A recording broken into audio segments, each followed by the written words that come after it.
got to go through all 4 game plots. 3 hours or less, and they're going to need every second, because you know who's on their tail? Who? And you know what happens then? What? Right. Without further ado, it's time to start running!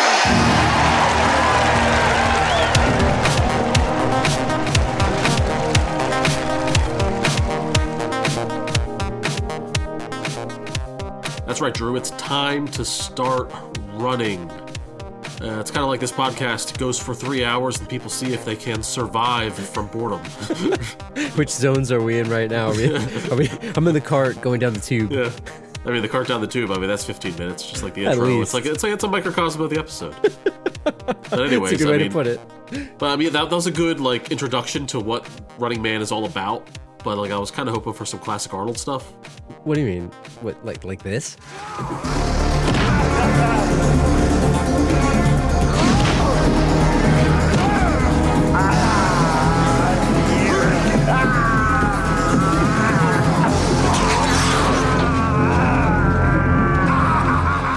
Yeah, kind of exactly like that. That's a throwback. Yeah, that's a throwback. But I mean, there's so many classic lines. I was hoping to get a classic Arnold line, besides just the grunts. What do you mean, like this? You cold-blooded bastard. I'll tell you what I think of it. I live to see you eat that contract. But I hope you leave enough room for my fist, because I'm going to ram it into your stomach and break your goddamn spine!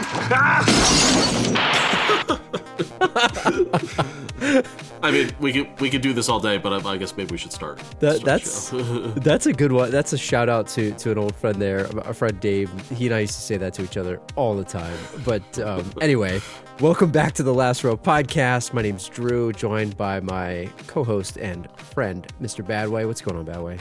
I'm going to use that line next time we're at Last Row contract negotiations. Yeah, just to try to intimidate, Intimidate them. Get the upper hand in the negotiations. This is episode 94. If you're looking for our website, thelastrowpodcast.com. If you're just finding the show, check us out on Twitter at thelastrowpod, facebook.com/thelastrowpod. Head out to Spotify, Apple Podcasts. Leave a 5-star review if you're enjoying the show. Check out Podchaser. Leave us some comments. I'm excited for this one, man. We've got a lot of requests from this one over the past, 5 years we've been doing this, or however many plus years, and we're finally doing it. We finally are running. We're running, and I have some thoughts about this movie. We'll get into that later. But let's just get into what this movie is. This movie is The Running Man, 1987. Released November 13th, 1987. What were you doing on November 13th, 1987, Drew? Man, I was probably, I don't even know, watching Pooping Ghostbusters. Pooping your pants in your diapers. Yeah, I'm too young to watch Ghostbusters at that point. Genre action / sci-fi action. Directed by Paul Michael Glaser. What do you know about Paul Michael Glaser, Drew? Not much. He directed Starsky and Hutch. Come on, keep up. Screenplay by Stephen E. D'Souza, our boy here on the podcast. The triumphant return. Stephen E. D'Souza, great writer, not so great of a director. of Street Fighter infamy. Yeah. And story's based on a Stephen King novel. Have you read the book? Have you read? No, I have not. I thought it was a Philip K. Dick novel, and then I saw it was Stephen King. Surprised me. Yeah, I wonder if it's any good. It's probably not. IMDb 6. Oh man, it's probably 700 pages long. Yeah, you know where this podcast is right now? We're in like the crappy zone right now that Los Angeles, they went in the tube. We're down the tube now. We're in there. We are the two goods on motorcycles banging sticks. We're in the totalitarian state. Yep. IMDb 6.7 out of 10. Drew? That's probably about right. It's a little bit too high. Yeah, but I see how this is gonna go. 66%. That's too high. No, it's about right. It's a little bit. It might be maybe a little bit too high. Metacritic 45%. See, no, that's about right. Too low. That's about right. Too low. Letterboxd 3.2 out of 5. I'm confused again. But did you like it? Yeah, kinda. But is it good? It could have been better. But did you like it? It had potential to be better, but I liked it. So yeah, 3.2. So Heart. You give it a heart too on Letterboxd? Yeah, it's better than Spider-Man. In the year 2019, Drew, just 2 years ago from this point in time, America is a totalitarian state where the favorite television program is The Running Man, a game show in which prisoners must run to freedom to avoid a brutal death, having been made a scapegoat by the government. I love the word scapegoat. Yeah. An imprisoned Ben Richards, Arnold Schwarzenegger, has opportunity to make it back to the outside again by being a contestant on a deadly show. I don't know if that's accurate. Although the twisted host, Damien Killian, Richard Dawson, has no intention of letting him escape. We just flew out of the tube right now. We flew out of the tube into the billboard. We're out of the tube. I don't know if all that is completely accurate, but just go with it. It's good enough. I think of all the names, John Matrix was a pretty badass name. What do you think of Ben Richards? I guess they got to make him an everyman for this. Yeah, he's kind of an everyman. He's, military man, policeman. It just doesn't really stick to me, but it's fine. It's fine. Yeah, it's fine. Richards is a good last name. You call somebody Richards. When I think of Richards, I think of 24, the guy with the briefcase. Yeah. Get me Richards. Yeah. Get me Richards. So the torture man. Taglines. All right, these are kind of weak. I'm not going to lie to you. Just ahead of time, these are not great. The year is 2019. The finest men in America don't run for president. They run for their lives. Okay. But are they the finest men? Because a lot of these contestants are rapists and murderers, or are they all falsely accused? Well, that's a good question, right? We need to speculate on that. Yeah, we'll get into that one later. Yeah. A game nobody survives, but Schwarzenegger has yet to play. Should it say Richards? It should say Richards, but Arnold Schwarzenegger playing himself. Arnold Braunschweiger. Yeah. Arnold Braunschweiger. 2019, a game nobody survives. This year might be the exception. Rated R. We've had better. Pretty weak all around. First one was best. Yeah. Financials, $27 million budget estimated. Cumulative worldwide gross, $38.1 million. What did they spend this money on? Richard Dawson? I don't know. I mean, the set was kind of crappy. I didn't see much of anything impressive visually, to be honest with you. They had a guy wearing a suit full of light bright. They put plastic in a light bright. They got a crappy go-kart. Yeah, they dressed up a dude in hockey pads. Yeah. Like, really? Like, what are we doing here? I guess they paid for Jim Brown and Jesse Ventura and these big names, maybe? That's the budget? I don't think it reached that. I mean, what's Richard Dawson's... What's Dawson's quote? What's his quote? They rented a tunnel in Los Angeles and maybe blew it up or something. I don't know. The real estate these days, I don't know. Not very impressive here. And it didn't make that much, to be honest. It's 38 on a 27 budget. I don't know. I guess I'd have to look at the inflation rate, but I don't know. It's probably good for that kind of movie. Like I doubt that they thought this was a franchise type movie. But I mean, this is Schwarzenegger in '87, right? I mean, he was what post Terminator, pre-Terminator 2, 91, right, or 92. Yeah. So yeah, I don't know. Anyway, so it was nominated for a bunch of awards and it actually won something. So the Saturn Award, Richard Dawson won for Best Supporting Actor. And I think he went against like Bill Paxton and a bunch of other people. So there was decent. I did hear that the movie did well in Saturn, so that's great. Yeah, on Saturn. And then it was nominated for another award for Best Science Fiction Film, and it lost to RoboCop, and also Best Costumes, which I'm glad it lost because they didn't really have good costumes, jumpsuits and plastic shields, and it lost to The Princess Bride, which I can see that.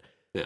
And then the most prestigious on the awards, like we said, right, the Kids' Choice Award, Arnold. Yeah, not the Ball and Ass Fun Times Award. He lost to favorite movie actor in 1988, and he lost to Eddie Murphy for Beverly Hills Cop 2. Kids' Choice? Who's watching both of those movies? In 88, kids. This is rated R. I mean, this movie's violent as all hell. Eddie Murphy's F-bombing up a storm in Beverly Hills Cop. Like, what kids are choosing? Unless like they're calling it this movie because he's just the favorite. He's their favorite actor. What kids movie has Arnold Schwarzenegger played in pre-1998? I don't think that he has. You're right.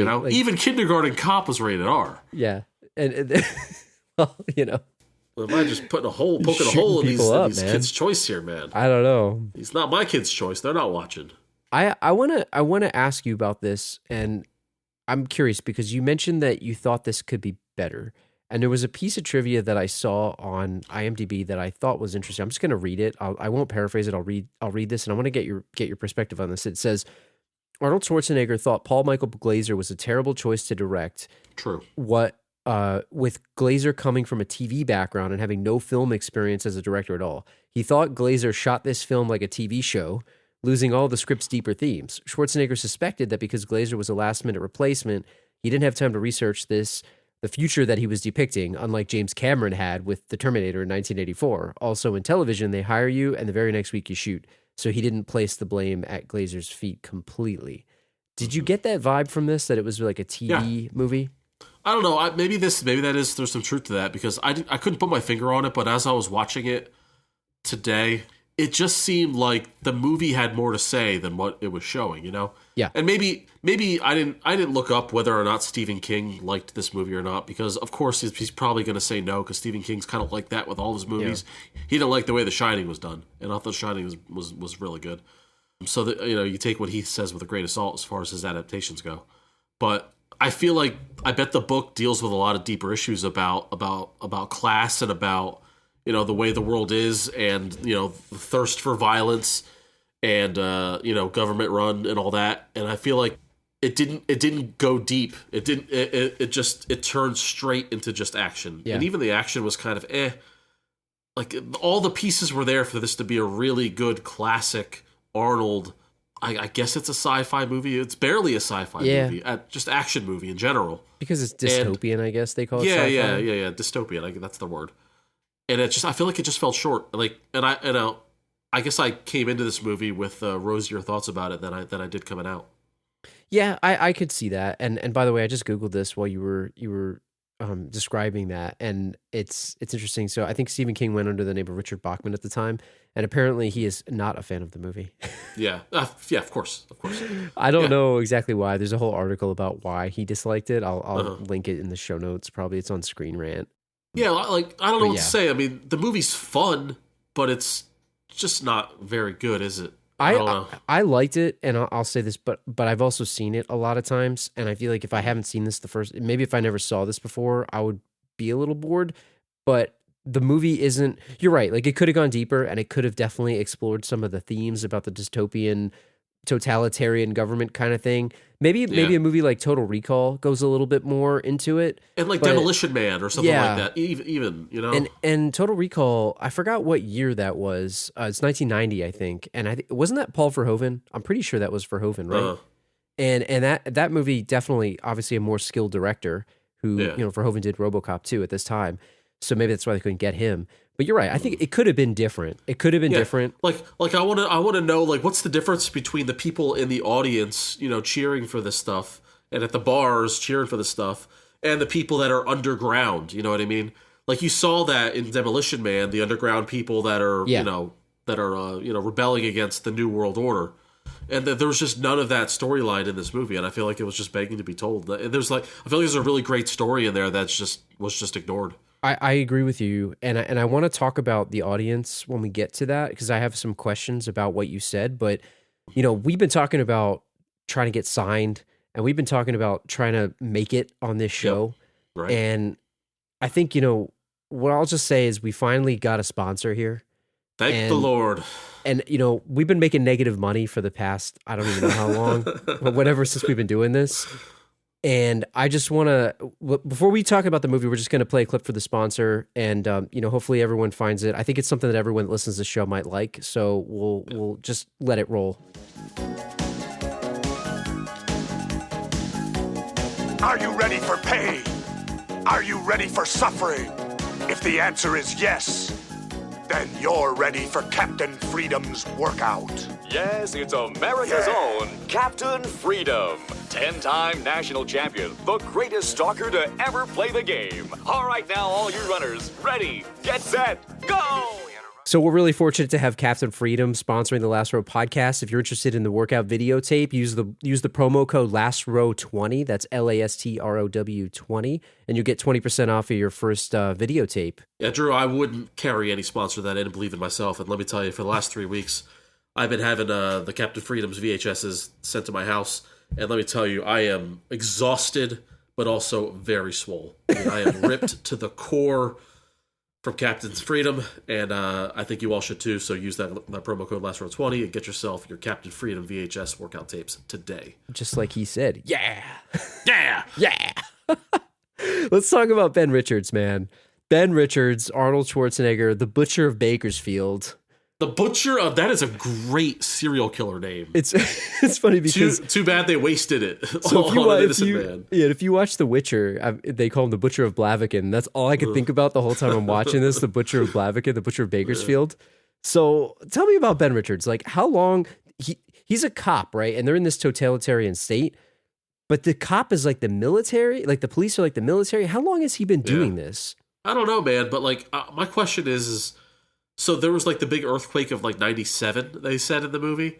And I'm assuming that's when the turning point of the country started. Is that a fair, I guess. Assessment? Like maybe it started. And to your point, like if they had directed this or written it a little bit differently, maybe there'd have been more about that backstory. Like they just kind of throw you into it. But I do think that's what started maybe like the class difference between the underground and the above ground per se. Yes. And if that's the case, then I mean, Arnold has either been a cop for 30 years or he got into the force after the change. So you think that he wouldn't be surprised by his directives by his superiors to mow down the people doing the food riot, right? Did you get a sense that this is a lot like Equilibrium too, in a weird way? Like the movie with Christian Bale? Because there was another synopsis that they posted, or that was somewhere where I read, where they were talking about like, you couldn't have certain things. Like even when the girl, Amber, has something in her closet, he's like, oh, that's outlawed materials. Like, you can't have that. Yeah. Like, is he mowing down? Why are they mowing them down again? Like, I don't really understand, like, what's the point? They're killing the crowd.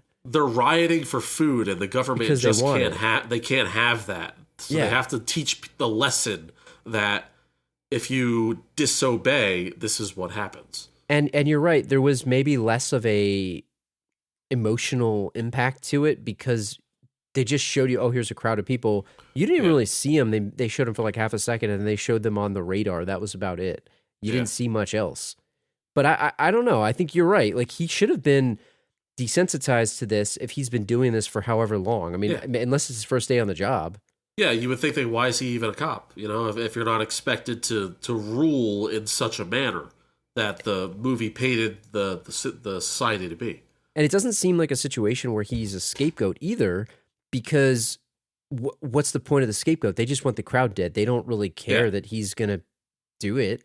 I'm sure they had like a cover story already ready saying, oh, yeah, these people were lunatics, heavily armed.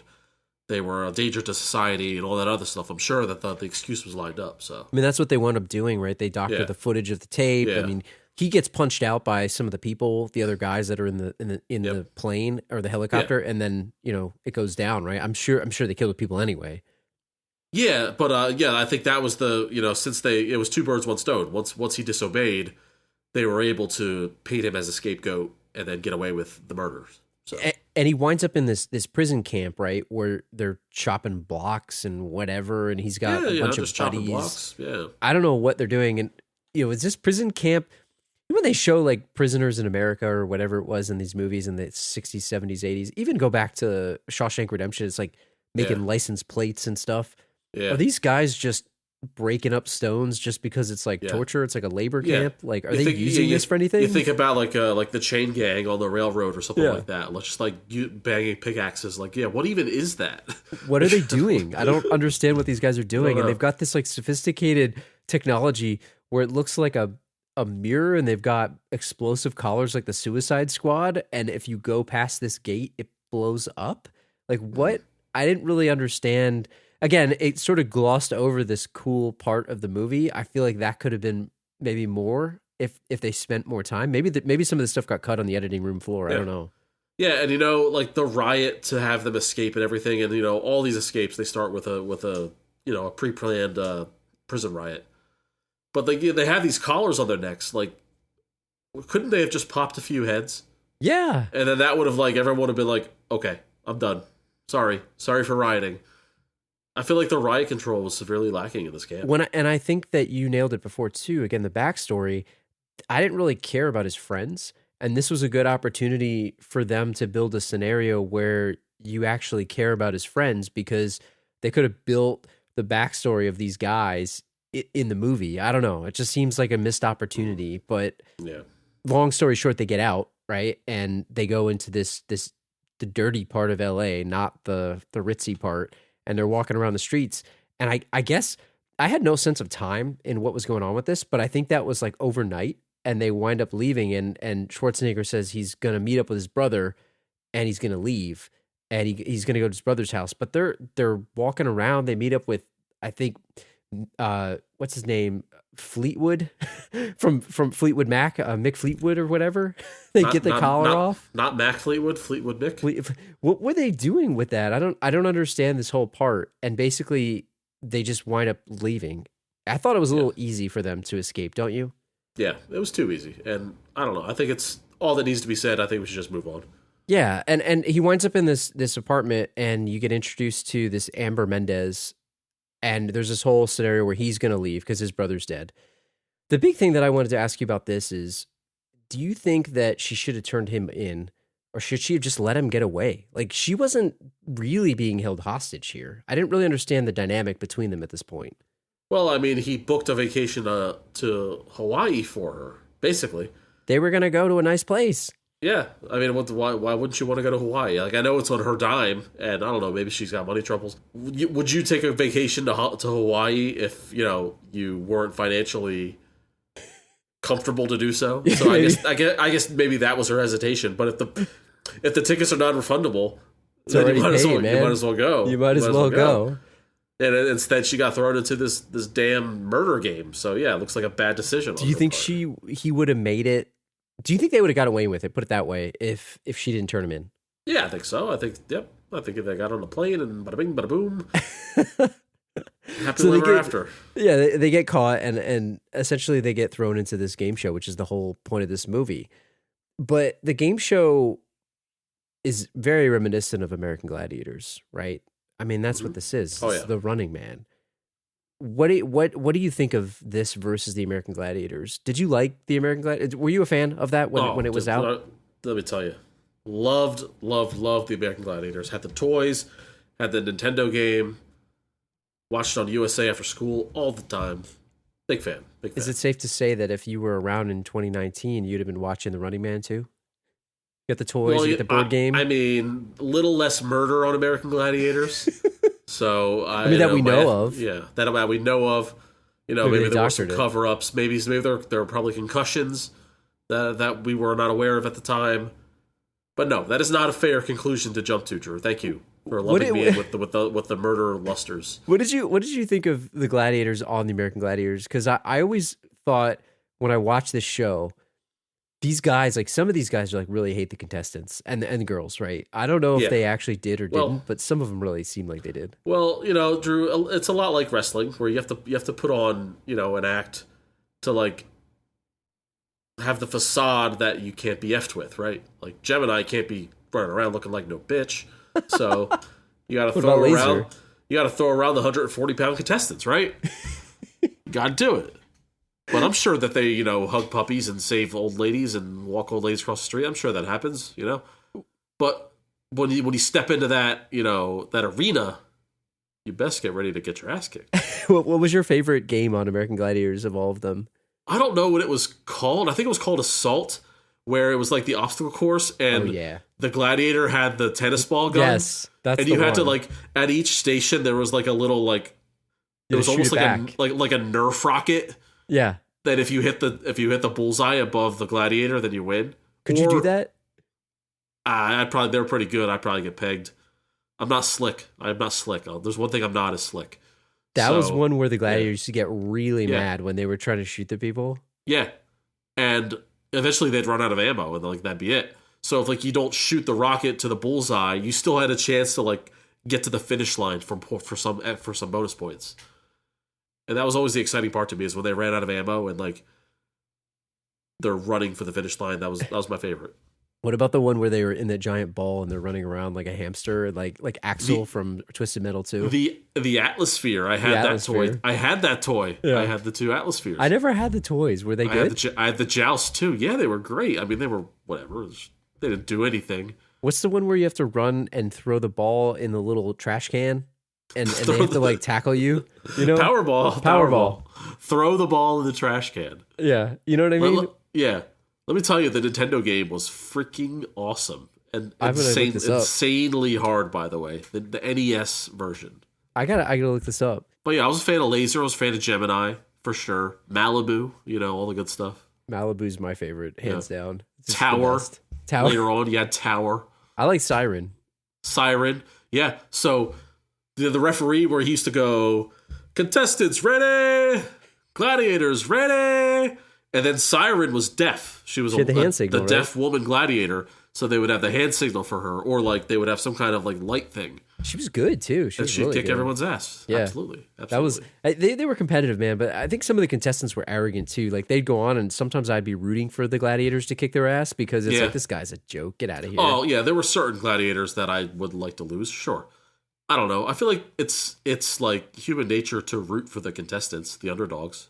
Yeah, that's fair. And they tried to reboot the show, but I don't think it really worked very well. Yeah. I watched it, but it didn't work very well. But like bringing it back to the Running Man, similarly, like it didn't seem like these people were rooting for Arnold and company, right? Like they were all about the gladiators. Well, because they painted it that they were, murderers, rapists and people. They wanted them to die. So I guess it was almost like a death sentence. I guess it was set up for it. And in the show or in the movie, there's 2 guys that they say won. They obviously didn't win, and they doctored it. But if you win, the whole point of this thing is you get out of your sentence, right? You get a chance to get your freedom. And like you said in the beginning, you run for your freedom. Mm-hmm. But I don't know that anyone ever actually won. And the 2 guys they showed won, they didn't really. It's sort of like that movie Island. They disposed of them at the end anyways, yeah. Yeah. The other thing I wanted to ask you was they showed TV commercials throughout this movie.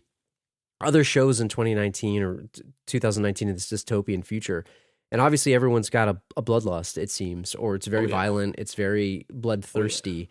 But there was a show in here called Climbing for Dollars with like a $sign for the S, and it showed a person climbing a rope with like bloodthirsty dogs, and there was like a dollar bill at the top. What? Like, I don't really understand what this show's about. All right, listen, Drew. I'd watch this show. Would you? So, Are they criminals too? With a caveat. Now, first of all, this to me looks like Idiocracy, right? Yes. This is the 100%. Type of shows that would be on like in the era of Idiocracy. But I would watch this show if it was safe. Like, if they're climbing for dollars, but they had like, the suit on to like where they get attacked by the dog? Yeah, you get attacked by the dogs and the dogs bite the suit and you're not really hurt.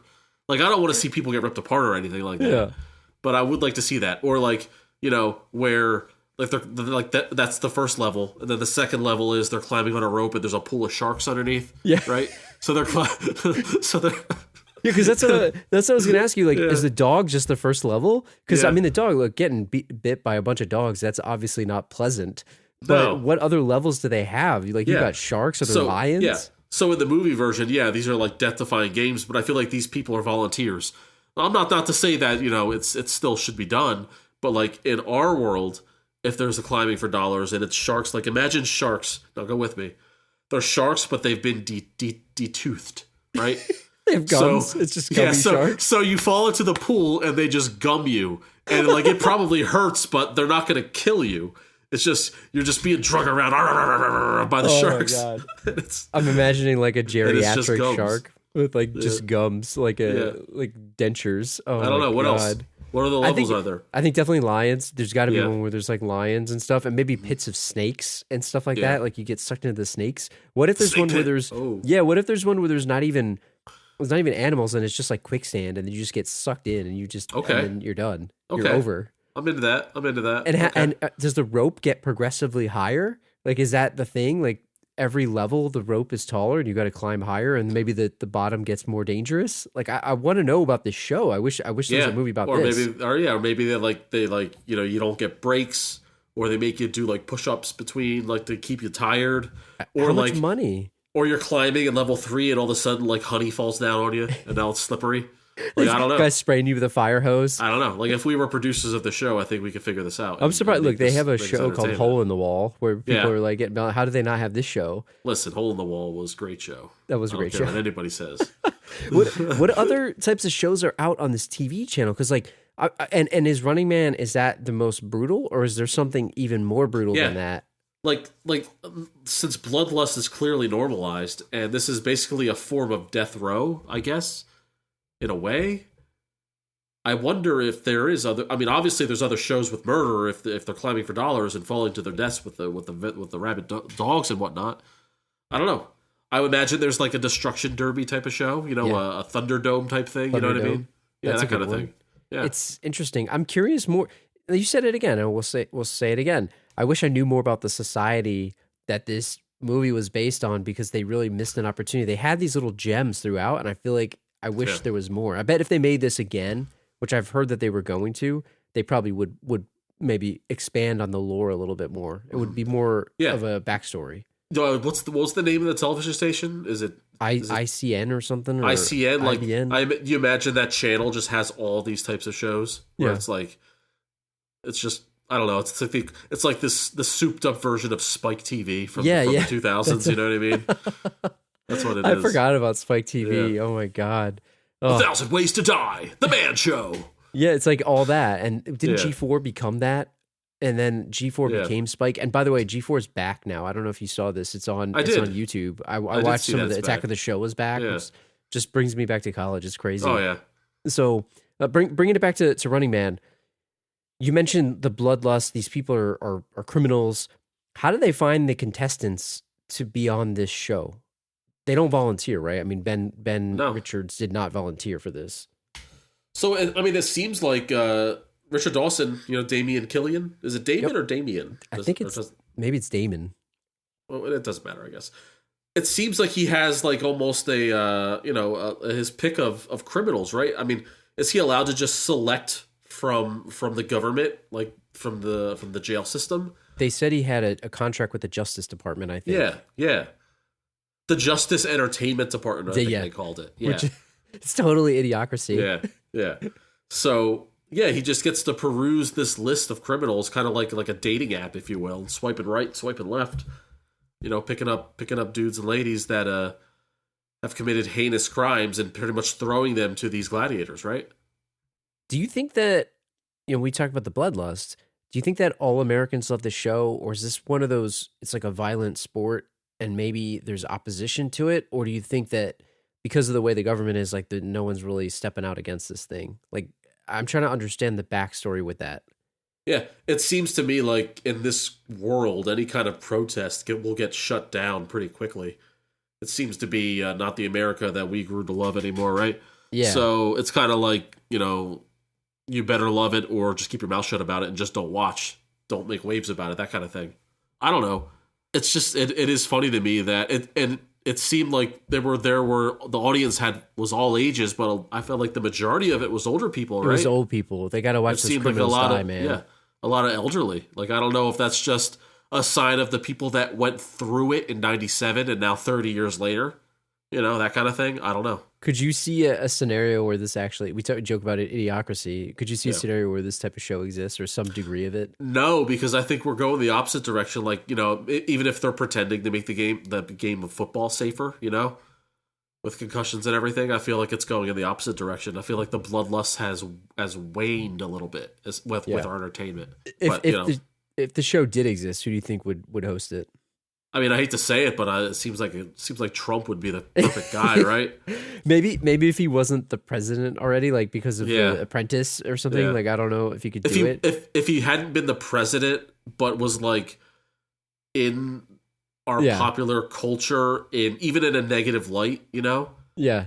His character would lend to this type of show I could see for sure.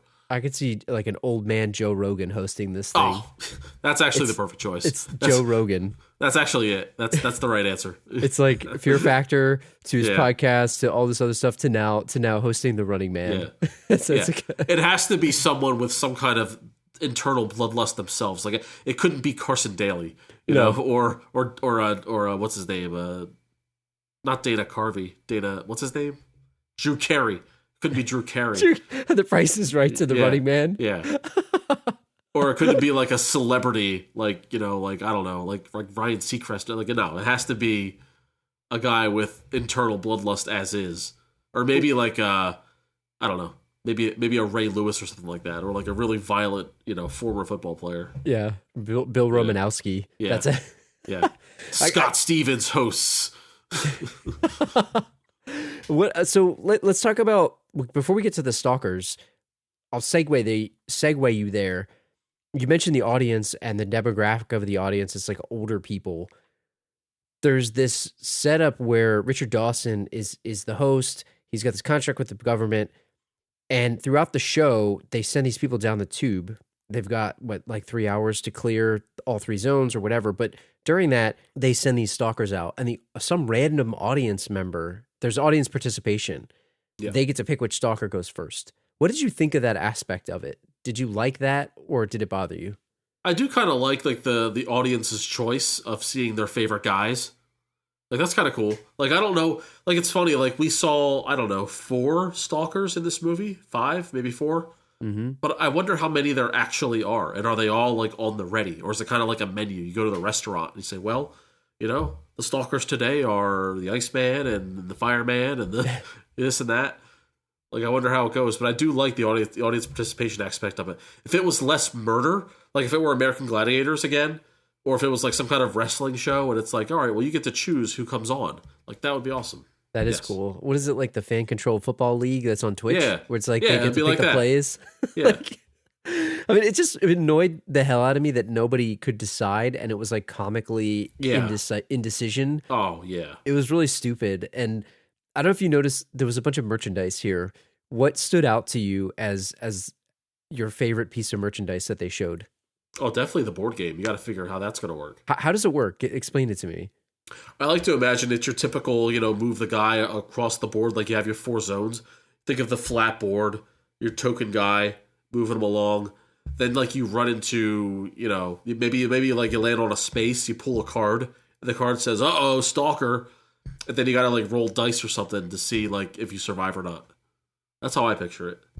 I played a lot of these types of board games. Obviously not Running Man board games, but, you know, type of tie-in board games. We were a board game family growing up, so we had a lot. What was your favorite board game growing up?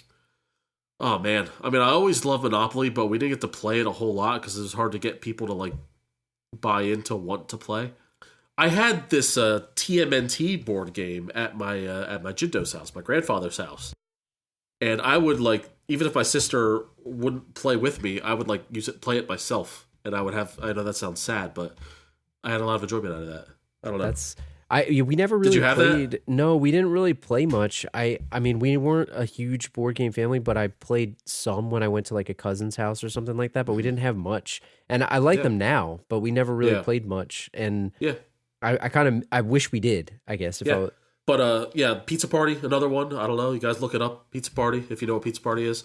Don't Break the Ice. Classic. I know the TV commercials for it. That was big at the Badway household, and Guess Who? Guess Who was a staple. I had Guess Who, but I guess I wasn't considering that a board game, and I guess maybe Battleship. Maybe it isn't. Maybe it isn't. I don't know. It is. I guess technically, it's not a video game. Put it that way. By the way, I just googled this, and apparently there is the Running Man, the home game, and there's a whole set of rules here. I'm gonna have to send this to you. I'll put it in the show notes too. But it's really imagine it's convoluted as 24, the board game. It's really interesting. There's a whole list of rules here that I'll have to put here for you. I'll put it in the notes, but it's pretty awesome. It sounds really interesting. Like, do you think you mentioned Toys of the Gladiators? Do you think there was Toys of the Stalkers? They didn't show any. Absolutely. There had to be, right? The merch had to be huge. Yeah. Do you think the kids were watching though? Like, I wonder. Is it? I bet this is the kind of show like when I was a kid. You know, ECW. Yeah. WWF was different. WWE now, whatever. It was a little bit more kid friendly, right? But ECW, just barbed wire, baseball bats, stuff like that. Like I watched that. You know, that's kind of like what this is, right? Like for example, WWF in the late '90s they would only bleed like on the pay-per-views, right? Yeah, it was very kid friendly. ECW, it's like you just turn the channel on, somebody's bleeding already. Yeah, they're jumping off a balcony. Yeah. So yeah, I bet the kids were watching. Maybe didn't they crucify Raven at one point too? Like, oh yeah, they crucified Raven. That's like ridiculous. They did that. That's fine. No problem there. Thinking about these toys, man, I don't know which one I'd want, but we got to talk about the Stalkers. We got to talk about the Stalkers. There's a bunch of these guys, and before we talk about the individuals, how do you become a Stalker? Is this like a tryout? Do they come find you? How do you get on the roster for this show? I feel like they get recruited, and from the looks of them, if we're being honest, I mean, they're probably like washed up fighters or sports stars or something along those lines, right? I get that feeling. I get that sense. Are you surprised that one was never beaten before until Arnold came in there? I mean, typically, unless they're picking like these weak criminals, like, you know, molesters and stuff like that, that, you know, the Arnold is like the toughest guy, it seems, that ever came in there. Well, the reason they picked Arnold was because the ratings were dipping, right? Yeah. And they needed a boost. So they picked a guy with big biceps and all that and the other thing. But I feel like, yeah, they probably are undefeated simply for the fact that they have weapons and the other people don't, and they know the layout of the whole lair, and the contestants don't. So it's like total advantage. Do you think they actually enjoy the killing, these Stalkers, or is it just a job to them? I feel like most of them do. I got the feeling that Jim Brown didn't. I don't know, for whatever reason. He looked like he was too old for this shit. Yeah, he looked like he was too old for this shit. He did. Maybe he once did. I don't know. He did. Let's go through each of these. I'm gonna ask you some questions. I want to rank them in the end. I want to see who the coolest and best and toughest one is. I want to see like who's the toughest one, and do you think you could beat them, and how would you do it? So let's start, because to me a lot of these guys look kind of washed up, but let's start with Sub-Zero. Don't call him Professor Sub-Zero, even though Richard Dawson did. He's got 30 lifetime kills. I don't know what that kill count is because they didn't give everybody's. Yeah. His tactics are that he slices his enemies limb for limb with a giant goalie stick that's really a sword. What's his gear like? Like, give me more on this guy. What's your overall perspective of him? I mean, he's just got hockey pads on, man. You know, doesn't that make him cumbersome? Yeah, I mean, the mobility is a factor.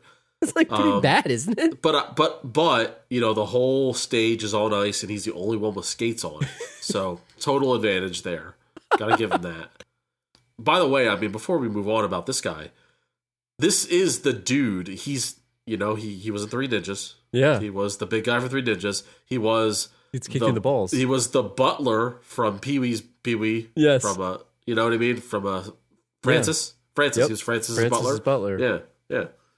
He was something else too. I don't know why I'm drawing a blank. But that guy from that thing.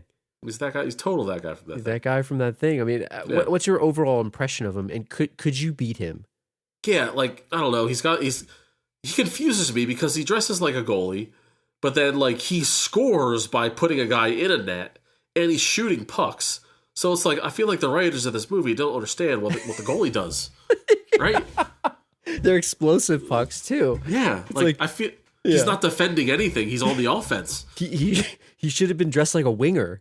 Yeah, like this should have been a small guy. Yeah, with like a quick slicey guy, not a big fat guy, right? Yeah, like more of like a samurai style. Like because they gave him they almost gave him like a samurai like style, right? Because he had the sword and he was using it like a Bushido, and then he puts on a goalie outfit. It was very confusing. I guess they wanted everybody to be larger than life, but like this should not have been a fat guy job. This should have been a sleek, fast ninja guy with a blade stick on the offensive, and then I was just confused. I was confused by this guy, Drew, and I feel like I would beat him.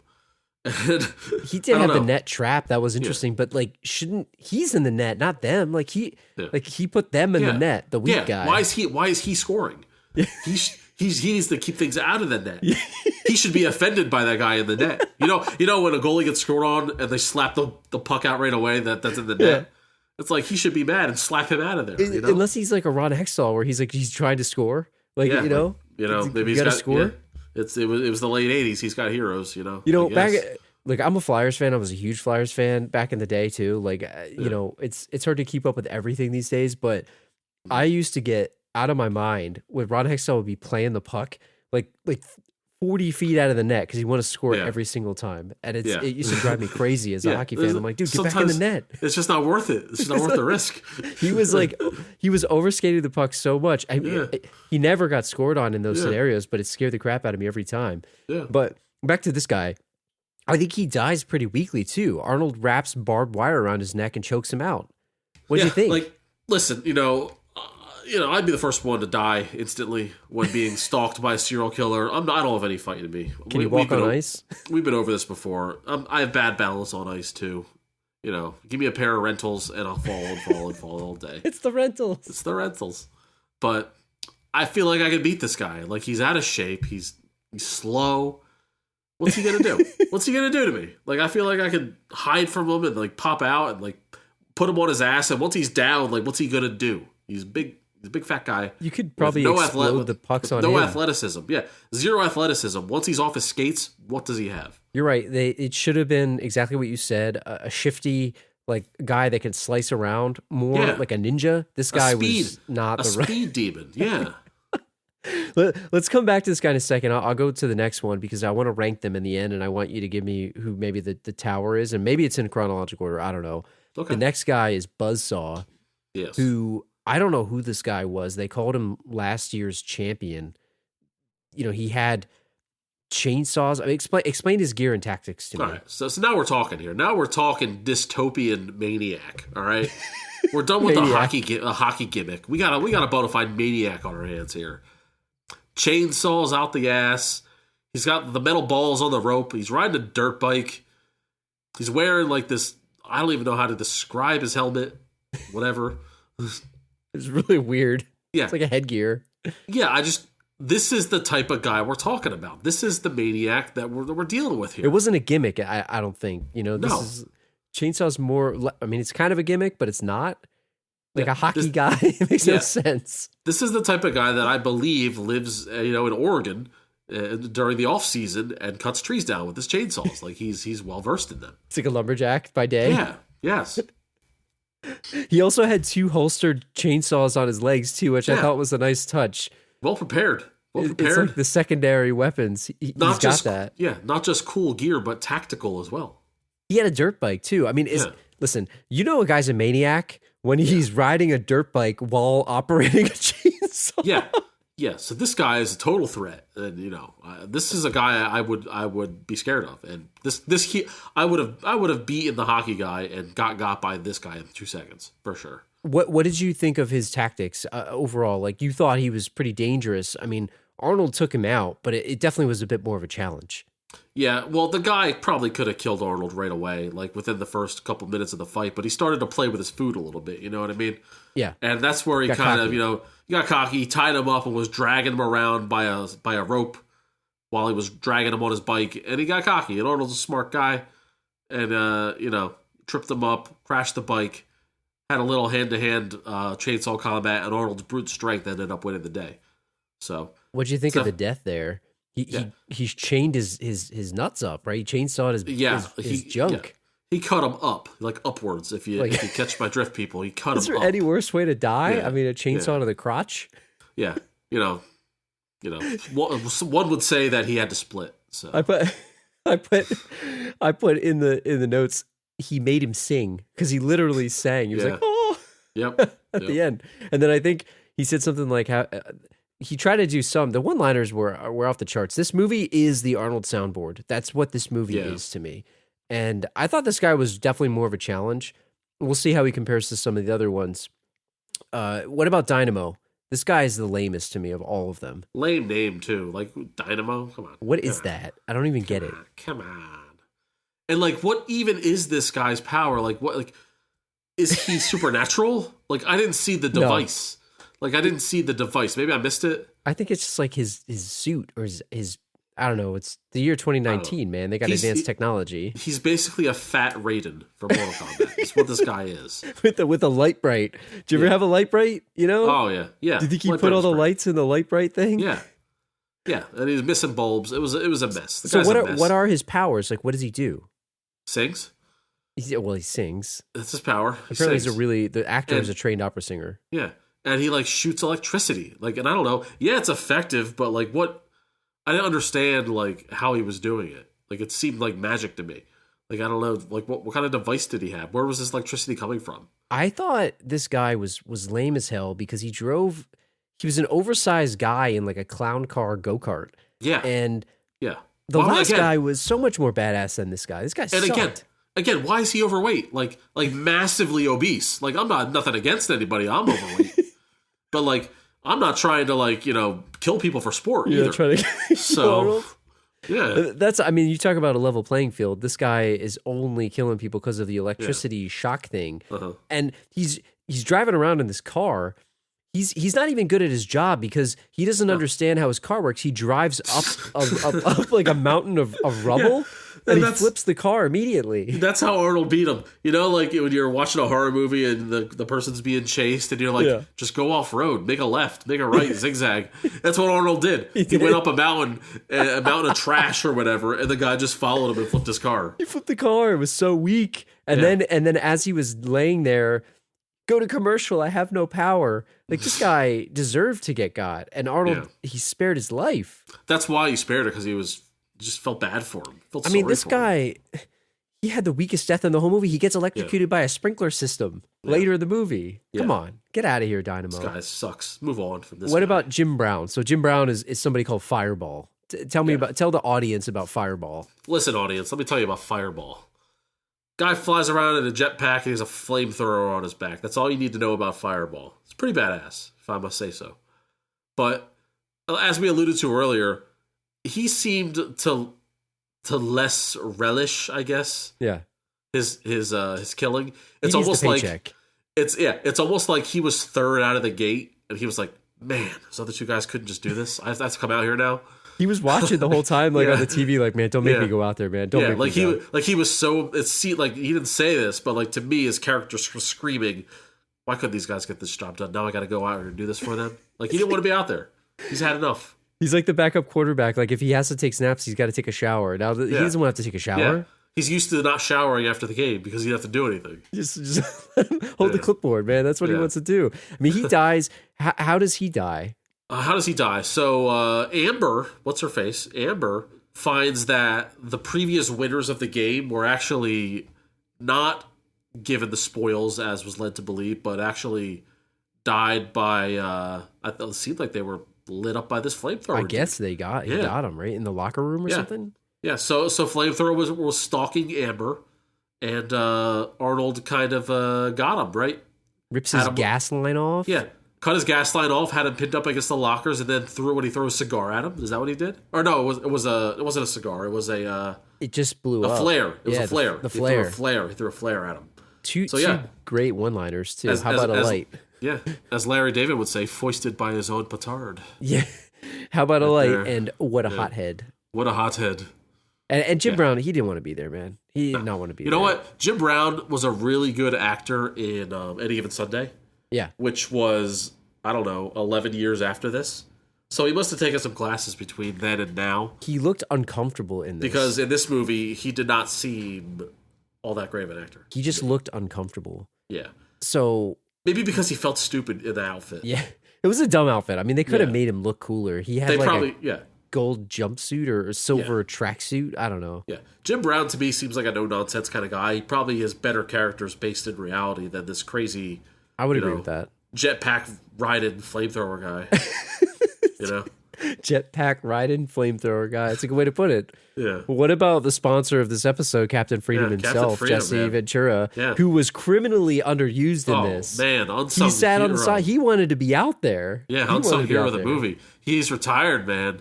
But that it's killing him because he loves to compete. Yeah. You talk about do they like to kill or not? This guy likes to kill. Oh, he loves it. But he likes it on a somewhat even playing field. Like, he wanted Arnold because it was a true test for him. Yeah. He was sitting there with his microphone, commenting on the things, and it was eating him up inside that he couldn't compete. Yeah. It seemed to me, right? What did you think of his skills? Because I like the fact that he didn't want that crappy whatever the heck suit that they wanted to put on him with like all the metal swords and whatever, right? Yeah. It's like scissors and crap. So, like, maybe I missed it, or maybe I glossed over it when I was watching it. So what was his gimmick, or did he have one, or is he just brute force? I don't know that he ever had one. They tried to give him one. Yeah, I pulled this. So let me read this quote exactly, because I pulled this from, I think it was IMDb. It said, so put this under his gears and tactics. It says, Freedom is outraged at the suit he's been made to put on, refusing to go out and stalk while weighted down by it. Although he misses his days as a champion stalker, he refuses to play by modern rules. 10 years ago, at the height of his stalking days, he went out and killed runners with his bare hands, adhering to a strict gladiatorial code of honor. Yes. Killian is equally outraged at Captain Freedom's continued belief in this system. So Killian wants to up the murders with these like weapons and things, and I get the impression back then it was like true American Gladiators, like hand to hand, like get them, strangle somebody or something like that. So these outfits are considered, futuristic, even though they're laughable to us here in 2021, or whatever the hell you listen to this. You could be listening to this 10 years from now. Who knows? Hope you are. But yeah, Captain Freedom wants to do this with his bare hands, and it would have been a hell of a fight to see him and Arnold. Turns out they just have pretty much the greatest film editing device. That's the future, baby, right there. They have the film editing down. That was the most future deep fake. To basically deep fake everyone into thinking that he killed Arnold. Did the body double that they put out there know that he was going to die? Because the girl goes like, you didn't have to kill him, Killian. No, he's probably told he was going to be fine, too. But that's not the way the Captain Freedom rolls, man. Go out there and take one Once for the you're team. in there, if he's throwing hands on you, it's him or you. It's he one died or a the brutal other. death, too. Yeah. You put him on like a spike wall? Yeah. I mean, that's a dangerous arena right there. It's him or you, and Captain Freedom can take no chances. And I think the crime of this entire movie, besides the lack of backstory, was how Captain Freedom just wasn't in the movie anymore. There was no showdown. So charismatic. He's so charismatic. I liked Jesse Ventura in this. I thought he was good. You could tell. I mean, certain guys have charisma, and you mentioned charismatic. Like he was cutting promos on this. It was awesome. Yep. I thought he was great. Yep. I saw something where him and Ventura, or him and Schwarzenegger, weren't in the same shots together because of the size difference. They didn't want Schwarzenegger looking small because Ventura's like that much bigger than him. Yeah, like Ventura. Interesting. Yeah, I'm sure Ventura is like in like the easy 6'3", 6'4", 6'5" range, and I don't know how tall Arnold is, but I is Arnold even 6 feet? If that, I'm not sure. I don't know. I mean, Arnold's huge himself, but Ventura's just that much bigger. I think Ventura's 6'5". But yeah. I mean, I could be way off of that. Arnold could be 6'6" for all I know. But I assumed that Arnold is like in the low sixes. And back then, I don't even know how strong he was because it was, 87, I guess this was? Yeah. And then you could even argue that Ventura has bigger muscles, too. Who the hell knows? That's true. At the time, too. A bigger frame. Yeah. So if you had to go back and look at all these guys... He's 6'2", by the way. I just looked it up. 6'2", okay. Yeah. So if you had to go back and look at these guys, you got Sub-Zero, more like Lame Zero. Yeah. Lame Zero. Buzzsaw, Dynamo, Fireball, and Captain Freedom. What is your ranking in terms of toughness to lameness, I guess? All right, well, Captain Freedom's obviously first. And because he's still undefeated, it's always the what could have been. And he needs no weapons to get the job done. Do you think he's pissed that he didn't get, I don't know if he wanted to even go against this patsy guy, this fake guy. That's the truth. Yeah. No. Why would he want to? It's bullshit. Because he knew the fight was staged. Yeah. Yeah. Who's your number 2? So it's funny that I would have less of a chance beating Jesse Ventura with no weapons than I would with Buzzsaw, right? Yeah. Because at least with Buzzsaw, he could make a mistake with the chainsaw and hurt himself. He was pretty careless with them. Yeah. I mean, he's an expert, but there's still a chance. But, there's no way I'm beating Captain Freedom in a fist fight. It's impossible for me. It's just not going to happen. So, Freedom 1. I'm going to go Buzzsaw 2 just because he was clearly the most maniacal. Yeah. Clearly, the most dangerous of the rest of them. 3, I'm going Fireball, Jim Brown. Because it's hard to run away from a flamethrower. Yeah, it's the range. It's the range, and he's a former football player. And he can fly. And, so even though in his elder state, he's still probably faster than I am. He knows the layouts. And I don't want to get burned to death. Dying in a fire is probably the worst way to go. Yeah. So 4... So 4 and 5. So we got Dynamo and Sub-Zero. They're both lame, admittedly, right? Would you rather get cut up to death or get electrocuted? What's worse? I think electrocuted again because of the range, and I think Sub-Zero. These guys are both lame as hell, but I think I'd rather take my chances running away from hockey pucks that explode and maybe a net, because maybe I can run on ice if I learned. But it's going to be a hell of a learning curve. The electrocution, like at least he can shoot me from his car and maybe he'll get me. I don't know, but I guess I could just run up a mountain of rocks and he'll just flip his car. What's harder? Escaping a guy on foot on a patch of ice or escaping a car? But I feel like the ice is harder. But what if you were able to just jump over the fence? Then he's on ice skates and he's got to run on the ground and he can't run on ice skates. You get out of that rink. He's not getting you. Yes. And you could like get him while he's untying his skates. That's what they should have done in the movie. His skates off. They should have made him run on the ground with ice skates. Yeah. And then he'd be screwed. Actually, you just got to get over the boards. At least the other guy, like get over the glass. As lame as he was, he still had the car. Yeah. Well, and you can drive over most terrain with that car. Yeah, it was a stupid car though. I think I don't know. You pick. You might be right. All right, you might be right. All right, so I'll go Sub-Zero last, Dynamo second to last. So we're basically going in the order that they were introduced. No, you swapped. No, Buzzsaw's second best. Yeah, okay, so you had Captain Freedom, Buzzsaw, Fireball, Dynamo, and then Sub-Zero. And then Sub-Zero. I agree with that. Okay. I agree with that. I think that's fair. That's fair. I do. And then we got a villain scale Killian real quick. We'll just do it quickly. Yes. But I'm curious what you think, because he's the villain of the movie, but he kind of isn't. He owns this business. I mean, in his mind, he's kind of a scumbag, but he probably thinks he's doing the right thing. He's killing criminals. I mean, up until now, right? Ben Richards is obviously innocent, but let's throw him through the scale. So if you're new to the show or you don't remember, with villain scale, we got a bunch of categories here, 1 through 5. We're going to quickly take him through it. We got look and style, hideout and layer, plan, and henchman. The henchmen obviously are pretty tough in this, so we'll see how he scores. But what do you think of his look and style? There's not much to it, but 1 to 5. What's your thoughts on that? No, I mean, game show guy. I mean, he looks snazzy. Again, like I don't know if we would picture this type of senior guy hosting a game show like this. I think your Joe Rogan would be more appropriate, more of an in-your-face guy. But, I mean, this guy plays it off as a sweet game show, right? He plays it off like Family Feud. He likes the old ladies. He's giving them kisses. He plays it off as wholesome, as like they're not, it's almost like they're not killing people out here. And that's kind of an evil thing. That's kind of evil, the way you just disregard the murder, right? Yeah. So the fact that he's a sweet old man is kind of cool. I don't know, but I'll still give him a 2 because nothing stands out. I'm not going to disagree with that. I don't think he doesn't have a ponytail. He doesn't have any real redeeming, like, cool stuff. I mean, I think the next category is interesting, though. Yeah. His hideout and his lair. I mean, he's got a whole TV studio. He's got a whole... I mean, I'm assuming he owns that, right? All of those quadrants. All 4 of those quadrants are his.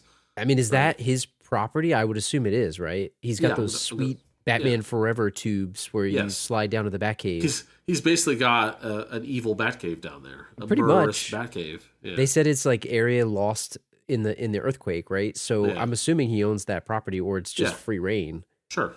I mean, I don't know how to score this. I mean, the tube shoot itself, you got to get points for, right? It's pretty cool. Yeah. Because in order to construct that, you gotta have some evil genius plans here, and we've never had the vision. Yeah, we've never had a TV studio as a villain owner before, so I'm gonna go at the very least a 3. Do you want to give him a 4, or is it 3? I think 3. Let's go 3 because it's cool, but we never saw his house. We didn't see where he went to after, so maybe he lived in the studio. I don't know. But I thought it was good, and I really liked it. But I think 3 is fair.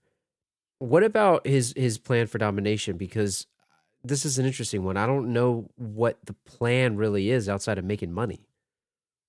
No, yeah, the plan is making money and having a profitable TV show that, that was is based upon killing people, whether they're innocent or not. And, I mean, for all of his gladiators to be undefeated and to keep up this facade for who knows how long the show's been on the air, the plan worked for a long time.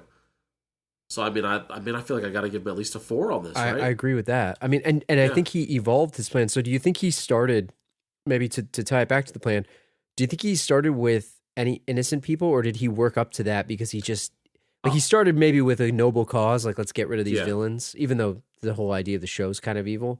Yeah, but I doubt he was doing that in the beginning, right? I mean, the whole thing is cruel and unusual punishment for sure. But I feel like I think you nailed it. He started off with actual murderers, rapists, the worst people in the world going through this gauntlet. But after a while, when ratings start to dip a little bit, maybe he got into the idea of framing someone for entertainment's sake. And I feel like Arnold wasn't the first person he framed. Yeah, I was wondering that the whole time. Yeah. So no, and I think that goes into the plan, and I think I want to give him a 4 for it. And I'm good. I can't give him a full 5, but I think the 4 is worthy here. What about the henchmen? Because we went through all the stalkers. I mean, this might be the toughest set of henchmen we've had, but not really. But really? I mean, he's got like 1.5 good henchmen. If you think about Shang Tsung, it's sort of like a Shang Tsung situation where he's got other fighters. Yeah. But I don't know. I mean, Captain Freedom alone might give him, at least a 3 there. But Captain Freedom doesn't like him. No, yeah. And he doesn't do his, he did do his bidding, but he didn't go along with the futuristic shit. They're sort of like his employees too. Like they're working, they have a job. They don't really work for him. I mean, they work for him, but they don't. This could have been so much bigger if this movie were made today and the bosses were more, formidable. I would give him a higher score. There's a movie made by Rob Zombie, came out, within the last 10 years. I think it's called 13. It's very similar, but it's not a game show per se. It's about where like the rich are like peeking in on this underground thing where innocent people are captured and like thrown to the wolves by serial killers, and each one of the serial killers has like a personality like this. So, and that had some really cool villains in it. That if those villains were these villains in this movie, it would be a 5. But since 3 of the 5 villains were kind of not good, I want to give it at least a 2 or a 3. I don't know. What do you say? I say 3 just because of Captain Freedom. Yeah. We don't want to lose our sponsorships, so we gotta. No, that's true. we can't disrespect. Yeah, we gotta know where our bread is buttered, baby. So you gotta go 3. So let's see. We'll recap it here real quick. Looking at style is a 2. Hideout on a layer is a 3. Plan is a 4. Henchman is a 3. What is that? 5, 9, 12. 12. A 12. We've seen better. Yeah, I mean, I think he scored higher than I thought he would have. He did. He did. I think the plan gave him a little bit more than what we would have expected, but not bad. We've seen better, but not terrible. Yeah.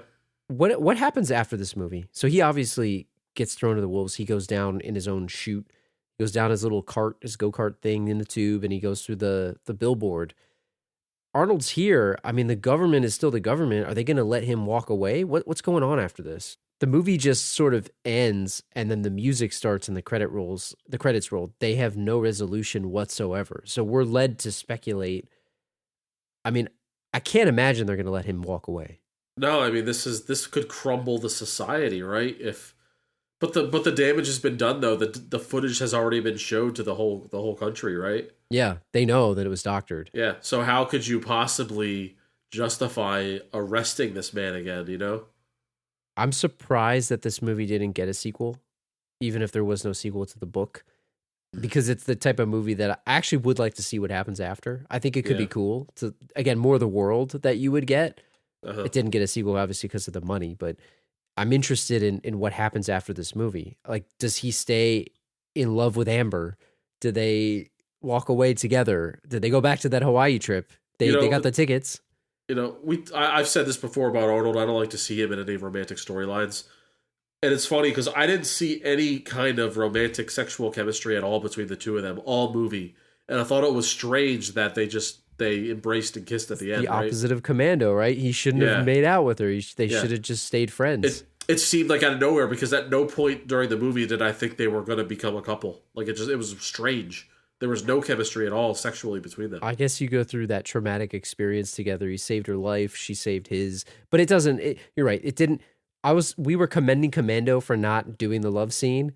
Yeah. They didn't really need it here, right? They didn't need it. Or they should have put it in the middle of the movie and then build up to it. I mean, it's not about need versus not need. It's that it comes out of nowhere. Like, if you plant seeds throughout the chase that, hey, they're falling for each other or, or whatever, like, that's great. But just like to have the kiss at the end of the movie for no reason, seems like, oh, that's kind of strange. Like, I wasn't expecting that.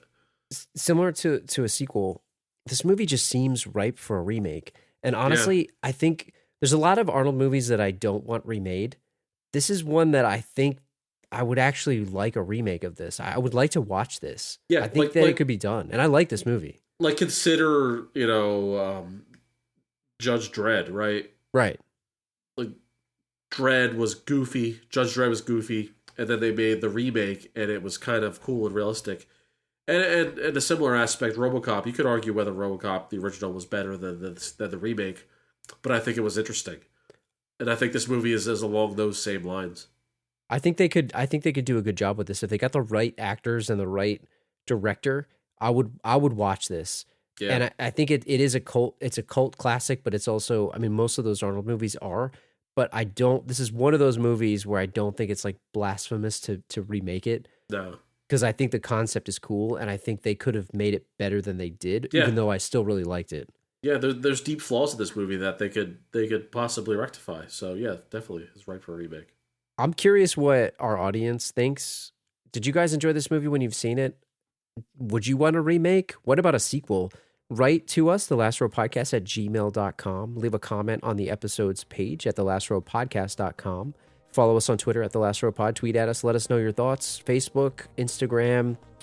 Head out to Spotify, Apple Podcasts. Leave us a 5-star review if you're enjoying the show. And I'm definitely curious what people's thoughts are on this one. We'll have another new episode for you guys, just like the regular schedule, on Thursday, December 23rd. Whoa. And on that note, we'll see you guys in 2 weeks. So what does a chainsaw to the groin actually feel like? And would that guy have survived more the time that he actually survived? No, the bleed out is a real thing. But what if it's like the best? It's a good way to go out. It's the best way to go out.